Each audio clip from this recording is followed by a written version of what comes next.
नमः शिवाय। फ्रेंड्स, आज इस वीडियो में हम 16 सोमवार की व्रत कथा सुनेंगे। देखिए, मैं आपको ये शिव महापुराण से कथा सुना रही हूँ और ये थोड़ी सी बड़ी कथा है, इसलिए आप वीडियो को एंड तक जरूर सुने। और अगर आप 16 सोमवार का व्रत कर रहे हैं तो ये कथा जरूर सुने। आधी अधूरी कथा हमें नहीं सुननी है, इसलिए मैंने आज आपको शिव महापुराण से ये कथा सुना रही हूँ। तो आइए कथा शुरू करते हैं। मृत्यु लोक में भ्रमण करने की इच्छा करके एक समय श्री भूतनाथ भगवान महादेव जी पार्वती जी के साथ पधारे। वहां भ्रमण करते करते विदर्भ देशांगर्त अमरावती नाम की अति रमणीक नगरी में पहुंचे। अमरावती नगरी अमरापुरी के सदृश्य सब प्रकार के सुखों से परिपूर्ण थी। उसमें वहां के महाराज का बनाया हुआ अति रमणीक शिव जी का मंदिर बना था। उसमें भगवान शंकर भगवती पार्वती के साथ निवास करने लगे। एक समय माता पार्वती ने प्राणपति को प्रसन्न देखकर मनोविनोद करने की इच्छा से बोली, हे महाराज, आज तो हम दोनों चौसर खेलेंगे। शिव जी ने प्राण प्रिय की बात को मान लिया और चौसर खेलने लगे। उस समय इस स्थान पर मंदिर का पुजारी ब्राह्मण मंदिर में पूजा करने आया। माताजी ने ब्राह्मण से प्रश्न किया कि पुजारी जी बताओ, इस बाजी में दोनों में से किसकी जीत हुई? ब्राह्मण बिना विचार किए शीघ्र ही बोल उठा कि महादेव जी की जीत हुई। थोड़ी देर में बाजी समाप्त हो गई और पार्वती जी विजय हुई। अब तो पार्वती जी ब्राह्मण को झूठ बोलने के अपराध के कारण श्राप देने को व्याकुल हो गए। तब महादेव जी ने पार्वती जी को बहुत समझाया, परंतु उन्होंने ब्राह्मण को कोढ़ी होने का श्राप दे दिया। कुछ समय बाद पार्वती जी ने श्रावंश पुजारी के शरीर में कोढ़ पैदा हो गई। इस कारण पुजारी अनेक प्रकार के दुख में रहने लगा। इस तरह वो कष्ट भोगते हुए जब बहुत दिन हो गए तो देवलोक की अप्सराएं शिव जी की पूजा करने आई और उसी मंदिर में पधारी। पुजारी के कोढ़ के कष्ट को देखकर दया भाव से उससे रोगी होने का कारण पूछा। रोगी होने का कारण पूछने लगी तो पुजारी ने निसंकोच सारी बातें बता दी। अप्सराएं बोली, है पुजारी, अब तुम अधिक दुख मत देखो, भगवान शिव जी तुम्हारे कष्ट को दूर करेंगे। तुम सब बातों में श्रेष्ठ और 16 सोमवार का व्रत भक्ति भाव से किया करो। पुजारी जी अप्सराओं के हाथ जोड़कर विनम्र भाव से 16 सोमवार व्रत की विधि पूछने लगे। अप्सराएं बोली कि जिस दिन सोमवार हो उसी दिन भक्ति के साथ व्रत करें, स्वच्छ वस्त्र पहने, आधा सेर गेहूं का आटा ले, उसके 3 अंग बनाएं, घी गुड़ दीप नैवेद्य और बेलपत्र जनेऊ जोड़ा चंदन अक्षत पुष्प आदि द्वारा प्रदोष काल में भगवान शंकर का विधि पूर्वक पूजन करें। तत्पश्चात अंगों में से एक उपस्थित जनों में बांट दें और आप भी प्रसाद पालें। इस विधि से 16 सोमवार का व्रत करें। तत्पश्चात 17वें सोमवार के दिन पाव सेर के पवित्र गेहूं के आटे की बाटी बनाएं और घी और गुड़ मिलाकर चूरमा बनाएं। शिव जी को भोग लगाकर उपस्थित भक्तों में बांटे। पीछे आप सब कुटुंब प्रसाद ले लें तो भगवान शिव जी की कृपा से उसके मनोरथ पूर्ण हो सकते हैं। ऐसा कहकर अप्सराएं स्वर्ग को चली गई और ब्राह्मण ने यथाविधि 16 सोमवार का व्रत किया तथा भगवान शिव जी की कृपा से रोग मुक्त होकर आनंद में रहने लगे। कुछ दिन बाद जब शिव जी और पार्वती जी उसी मंदिर में पधारे तब ब्राह्मण को निरोग देखकर पार्वती जी ने ब्राह्मण से रोग मुक्त होने का कारण पूछा। ब्राह्मण ने 16 सोमवार की कथा सुनाई। तब पार्वती जी ने अति प्रसन्न होकर ब्राह्मण से व्रत की विधि पूछकर व्रत को तैयार हो गई। व्रत करने के बाद उनकी मनोकामना उनके रूठे हुए पुत्र कार्तिकेय स्वयं माता के आज्ञाकारी हुए, परंतु कार्तिकेय जी को अपने ये विचार परिवर्तन का रहस्य व्रत करने के बाद उनकी मनोकामना उनके रूठे हुए पुत्र स्वामी कार्तिकेय स्वयं माता के आज्ञाकारी हुए, परंतु कार्तिकेय जी को अपने ये विचार परिवर्तन का रहस्य जानने की इच्छा हुई और माता पार्वती से बोले, हे माता, आपने ऐसा कौन सा उपाय किया जिससे मेरा मन आपको और आकर्षित हुआ? तब पार्वती जी ने वही 16 सोमवार व्रत की कथा सुनाई। स्वामी कार्तिक जी बोले, इस व्रत को मैं करूंगा क्योंकि मेरा प्रिय मित्र ब्राह्मण बहुत दुखी दिल से प्रदेश गया हुआ है। हमें उससे मिलने की बहुत इच्छा है।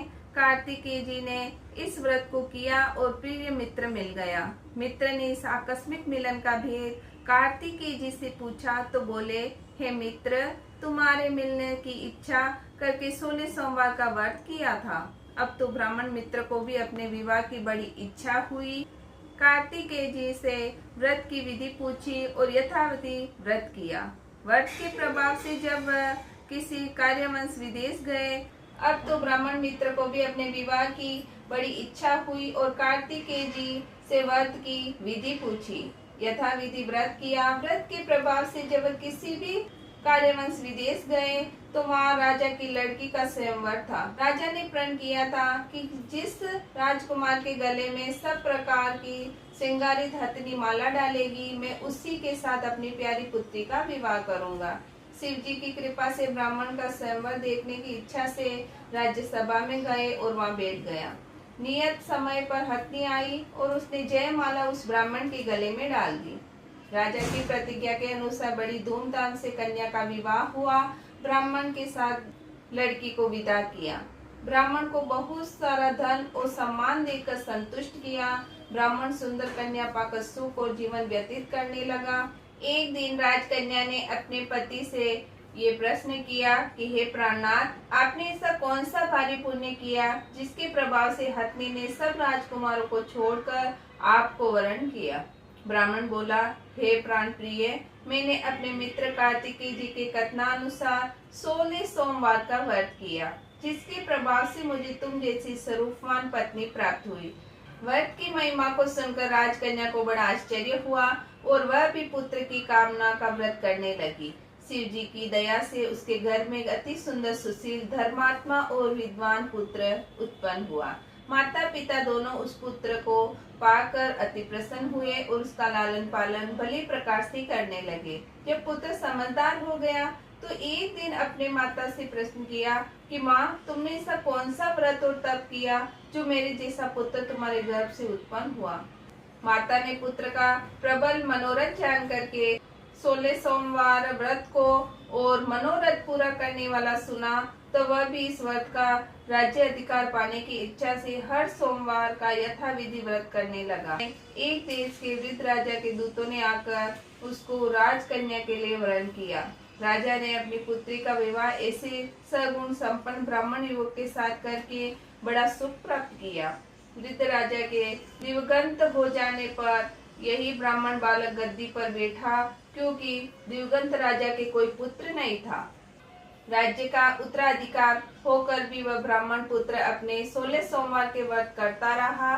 जब 70वें सोमवार आया तो विप्र पुत्र ने अपनी प्रियतमा से सब पूजन सामग्री लेकर शिव पूजा के लिए शिवालय चलने को कहा, परंतु प्रियतमा ने अपनी आज्ञा की परवाह न करते हुए दास दासियों द्वारा सब सामग्री शिवालय भिजवा दी और आप नहीं गई। जब राजा ने शिव जी का पूजन समाप्त किया तब एक आकाशवाणी हुई। राजा के प्रति हुई। राजा ने सुना कि हे राजा, अपनी इस रानी को राजमहल से निकाल दे, नहीं तो तेरा सर्वनाश कर देगी। आकाशवाणी को सुनकर राजा के आश्चर्य का ठिकाना नहीं रहा और वह तत्काल उसी मंत्रालय में आकर अपने सभासदों से मुलाकात की और पूछने लगे कि हे मंत्रियों, मुझे आज शिव जी की वाणी सुनाई दी है। राजा, तू अपनी इस रानी को निकाल दे, नहीं तो तेरा सर्वनाश कर देगी। राजसभाएं, मंत्री आदि सब बड़े विस्मय और दुख में डूब गए, क्योंकि जिस कन्या के कारण राज मिला है, राजा उसी को निकालने का जाल रच रहा है। ये कैसे हो सकेगा। अंत में राजा ने उसे अपने यहाँ से निकाल दिया। रानी दुखी हृदय और भाग्य से कोसती हुई नगर के बाहर चली गई। बिना पत्राण, फटे वस्त्र पहने, भूख से दुखी धीरे धीरे चलकर एक नगर में पहुंची। वहाँ एक बुढ़िया सूत काट कर बेचने जाती थी। रानी की करुणा दशा देखकर बोली, चल तू मेरा सूत बिकवा दे, मैं वृद्ध हूँ, भाव नहीं जानती हूँ। ऐसी बात बुढ़िया की सुन रानी ने बुढ़िया के सिर से सूत की गठरी उतारकर अपने सिर पर रख ली। थोड़ी देर बाद आंधी आई और बुढ़िया का सूत पोटली सहित उड़ गया। बेचारी बुढ़िया पछताती रह गई। रानी कुम्हार के यहाँ गई और मटके शिव जी के प्रकोप के कारण उसी समय चटक गई। ऐसी दशा देख कुमार ने रानी को अपने घर से निकाल दिया। इस प्रकार रानी अत्यंत दुखी हुई। एक नदी के तट पर गई। नदी का समस्त जल सूख गया। वहां जाकर सरोवर में सीढ़ी से उतरकर पानी पीने को गई। उसके हाथ का जल से स्पर्श होते ही सरोवर का नील कमल के समान जल असंख्य कीड़ामय और गंदा हो गया। रानी ने भाग्य पर दोषारोपण करते हुए उस जल को पी करके पेड़ में शीतल छाया में विश्राम करना चाहा, पर रानी जिस पेड़ के नीचे जाती उस पेड़ के पत्ते तत्काल गिर जाते। वन सरोवर जल की ऐसी दशा देख कर चराते ग्वालों ने अपनी गुस्साई जी से उस जंगल में स्थित मंदिर में पुजारी थे। गुस्साई के आदेशानुसार ग्वाले रानी को पकड़कर गुस्साई के पास ले गए। रानी की मुख क्रांति और शरीर की शोभा देख गुस्साई जान गए कि अवश्य कोई विधि गति की मारी कुलीन स्त्री है। ऐसा सोचकर पुजारी ने रानी को कहा कि हे पुत्री, तुमको अपनी पुत्री के समान रखूंगा। तुम मेरे आश्रम में रहो, तुमको किसी प्रकार का कष्ट नहीं होने दूंगा। गुस्साई के ऐसे वचन सुनकर रानी का धीरज हुआ और आश्रम में रहने लगी। परंतु आश्रम में रानी को जो भोजन बनाती उसमें कीड़े पड़ जाते, जल भर के लाती उसमें भी कीड़े पड़ जाते। गुस्साई जी भी दुखी हुए और रानी से बोले कि हे बेटी, तुम्हारे ऊपर कोई ऐसे देवता का प्रकोप है जिससे तुम्हारी ऐसी दशा हुई है।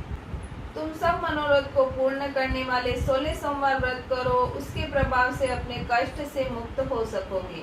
गुस्साई की बात सुनकर रानी ने 16 सोमवार का व्रत को विधि पूर्वक संपन्न किया।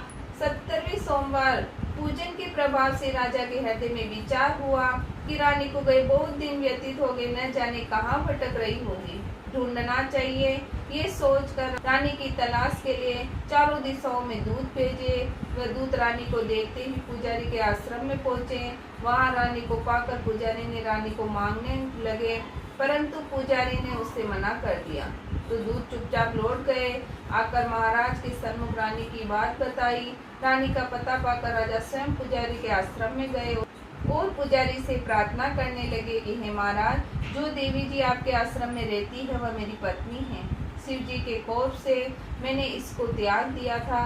अब इस पर से शिव का प्रकोप शांत हो गया है, इसलिए मैं इसे लेने आया हूँ। आप इनको मेरे साथ आने की आज्ञा दीजिए। गुस्साई जी ने राजा के वचन सत्य समझकर रानी को राजा के साथ जाने की आज्ञा दी। गुस्साई की आज्ञा पाकर रानी प्रसन्न होकर राजा के साथ महल में गई। नगर में अनेक प्रकार के बधावे बजने लगे। नगर निवासियों में नगर और दरवाजों तथा नगर को तोरण बांदरवारों से विधि विधान से सजाया। घर घर में मंगल गान होने लगे। पंडितों ने विविध वेद मंत्र का उच्चारण करके अपनी राजा रानी का स्वागत किया। ऐसी अवस्था में रानी पुनः अपनी राजधानी में प्रवेश किया। महाराज ने अनेक तरह से ब्राह्मणों को दान देकर संतुष्ट किया। याचकों को धन धान्य दिया।